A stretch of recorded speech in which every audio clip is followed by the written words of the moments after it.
दोस्तों जो candidate inter pass हैं उनके लिए दोस्तों बिहार स्टेट कोऑपरेटिव बैंक के द्वारा दोस्तों भर्ती निकाली गई है।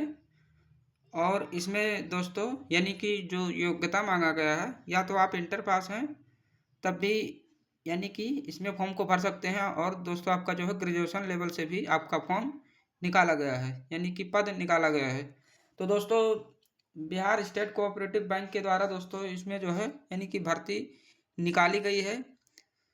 और दोस्तों आप जो है यानी कि इसका डिटेल नोटिफिकेशन कहाँ से डाउनलोड कर सकते हैं, आपको जो है इसके ऑफिशियल वेबसाइट पे आ जाना है। और यहाँ पे आपको दोस्तों ये यहाँ पे 3 डॉट यानी 3 लाइन जो आपको दिख रहा है, यहाँ पे क्लिक करना है। जैसे ही दोस्तों आप इस पर क्लिक करेंगे आपको यहाँ पे जो है करियर का ऑप्शन देखने को मिलेगा। तो दोस्तों जैसे ही आप करियर वाले ऑप्शन पे क्लिक करेंगे आपका दोस्तों कुछ इस प्रकार से जो है ओपन होगा। दोस्तों जैसे ही आपका ये ओपन होगा तो आप इसको जो है थोड़ा सा स्क्रॉल डाउन करेंगे तो यहाँ पे आपको जो है देखने को मिल रहा है ये आपका जो भर्ती है, नोटिस रिगार्डिंग सिलेक्शन ऑफ, यानी कि इसमें आपका जो पद है दोस्तों एक जो है मैनेजर का है, दूसरा अकाउंटेंट का है। तो यहाँ पे आपका दिया गया है जो कि आपका ये फॉर्म जो है 6 मई से लेकर के 21 मई तक आपका जो है फॉर्म भरा जाएगा। यहाँ से दोस्तों आप लोग जो है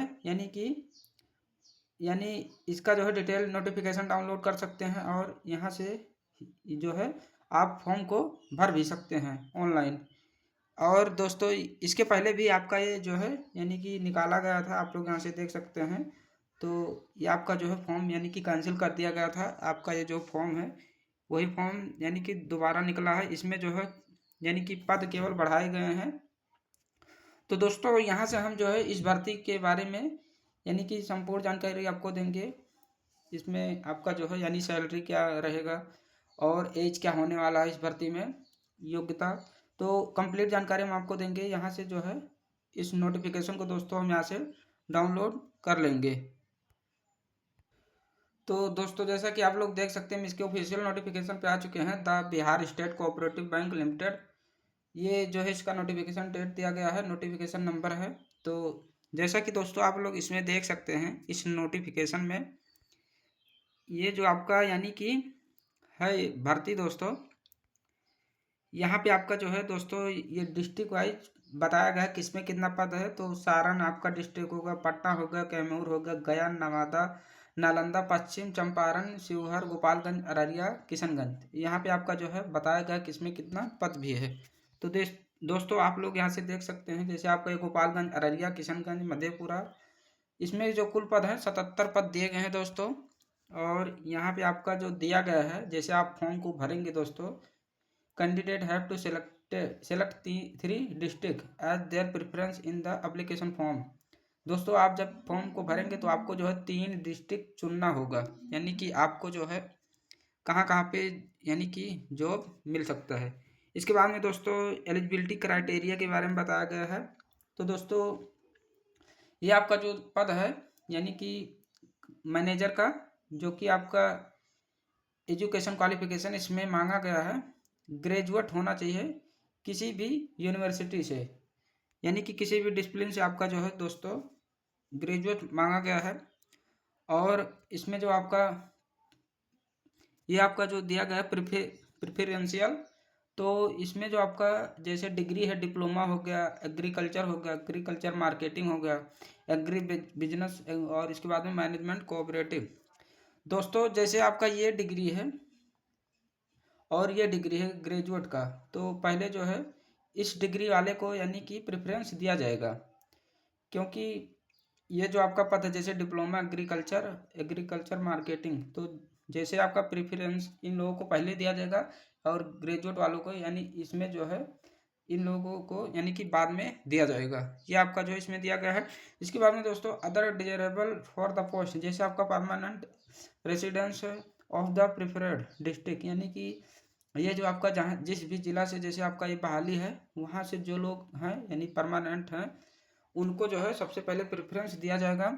और जैसे जो लोग जिन लोगों को लोकल लैंग्वेज का यानी कि जहाँ से ये बहाली निकली है जिस भी जिला से, उन लोगों को दोस्तों जो है यानी सबसे पहले प्रेफरेंस दिया जाएगा। यहाँ पे दिया गया है प्रेफरेड डिस्ट्रिक्ट्स। इसके बाद में प्रोफिशिएंसी इन इंग्लिश लैंग्वेज, यानी कि जिसको जैसे इंग्लिश लैंग्वेज जिसको आता है उसको ज़्यादा प्रेफरेंस दिया जाएगा, जहाँ से आपका बाली निकला है। और prior experience cooperative food processing sectors. इसके बाद में प्रोसेसिंग इन ड्राइविंग टू व्हीलर, जैसे जिसको टू व्हीलर चलाना आता है उनको जो है दोस्तों, यानी कि जो इसमें यानी कि आपका यानी उनको प्रेफरेंस यानी कि दिया जाएगा वरीयता। तो इसके बाद में दोस्तों यहाँ से आपका जो है सैलरी के बारे में दिया गया है, जो कि आपका 25,000 पर मंथ आपका जो है सैलरी है। और जो आपका ये यानी टेन्योर है, यानी कि इसका जो कि आपका कॉन्ट्रैक्ट बेस पे है, 1 वर्ष का आपका है ये जॉब। इसके बाद में यहाँ से आपका जो है इसके बाद में दोस्तों एज लिमिट के बारे में बताया गया है, जो कि 40 वर्ष एज लिमिट दिया गया है। और मैक्सिमम एज के बारे में बताया गया है, मिनिमम इसमें नहीं बोला गया है। दूसरा जो पद है दोस्तों अकाउंटेंट का है, जो कि इसमें मैंडेटरी में यानी कि इंटर बोला गया है, साथ में आपका मैथमेटिक्स जो सब्जेक्ट होना चाहिए कंपलसरी है सब्जेक्ट। इसके बाद में या तो आपका दोस्तों योग्यता जो है यानी कि इंटर मांगा गया है, साथ में आपका कॉमर्स होना चाहिए, या तो अकाउंटेंसी से आपका होना चाहिए। तो जैसे आपका ये कॉमर्स है उनको जो है यानी कि अधिक प्रेफरेंस दिया जाएगा। और यहाँ से आपका जो दिया गया है, जैसे जिसका ग्रेजुएट है उन जो कि साथ में आपका कॉमर्स है और अकाउंटेंसी बैकग्राउंड से है, उनको जो है ज़्यादा प्रेफरेंस दिया जाएगा। अदर डिजरेबल में आपका जो पोस्ट जैसे परमानेंट रेसिडेंट प्रेफरेड डिस्ट्रिक्ट, यानी जिस भी डिस्ट्रिक्ट से आपके ये जो है बहाली निकाली गई है वहाँ से जो लोग हैं उनको जो है ज़्यादा प्रेफरेंस दिया जाएगा। इसके बाद में proficiency to work in Tally पे आपको जो है वर्क करना रहेगा। इसके बाद में यहाँ से प्रोफिशिएंसी इन लोकल लैंग्वेज के बारे में जिसको यानी कि जानकारी है उनको जो है ज़्यादा प्रेफरेंस दिया जाएगा। इसके बाद में इंग्लिश लैंग्वेज के बारे में बताया गया, यानी कि जिसको जानकारी उनको जो है प्रेफरेंस दिया जाएगा। इसके बाद में दोस्तों यहाँ से प्रियोर एक्सपीरियंस, यानी कि जिसको जैसे फूड प्रोसेसिंग सेक्टर से एक्सपीरियंस है उनको जो है यानी कि प्रेफरेंस दिया जाएगा। सैलरी इसमें 10,000 पर मंथ आपको दिया जाएगा और 1 वर्ष का आपका जॉब है। इसके बाद में जो कि एज लिमिट इसमें है 40 वर्ष 1/1/2025 से आपका एज कैलकुलेट किया जाएगा। तो इसमें आपका जो अकाउंटेंट का है इसमें 10,000 सैलरी दिया जाएगा। और दोस्तों ये जो आपका अगला वाला है यानी कि मैनेजर का, इसमें दोस्तों आपको जो है 25,000 पर मंथ आपका यानी कि इसमें सैलरी दिया जाएगा। इसके बाद में दोस्तों हम यहाँ से देखते हैं इसका जो है यानी कि सिलेक्शन कैसे होगा। आप लोग यहाँ से देख सकते हैं the candidate will be selected through the process of personal interview. तो इसमें आपका जो है दोस्तों इंटरव्यू के माध्यम से सिलेक्शन होगा। इसके बाद में कैंडिडेट इक्वल टू अप्रूव, यानी कि ये जो आपका भर्ती है 3 time of the actual vacancies, ये 3 गुना जो है यानी कि जितना आपका जैसे भर्ती है मान लीजिए 77 और गुना 3 करेंगे, इतना कैंडिडेट को जो है यानी कि ये इंटरव्यू के लिए बुलाएगा। इसके बाद में यहाँ से आपका जो दिया गया है in case of large number of applications preferential qualification and other desirables shall be used for preliminary shortlisting scrutiny of the candidate for the interview। यानी कि दोस्तों जैसे आपका ज़्यादा फॉर्म भरा जाता है और तो इसमें जो है शॉर्ट लिस्टिंग स्क्रूटिनी यानी कि अपनाया जाएगा। और इसका जो एप्लीकेशन फ़ी है 500 रुपये फ़ी है, जो कि नॉन रिफंडेबल है। ये आपका मैनेजर का जो जिस मैनेजर पद के लिए अगर आप फॉर्म को भरेंगे तो इसमें आपका 500 रुपये लगेगा, 200 रुपये अकाउंटेंट पद के लिए लगेगा। और यहाँ से आपका जो है यानी कि बताया गया इतना जानकारी है दोस्तों। तो आशा करता हूँ दोस्तों आपको ये वीडियो पसंद आया होगा।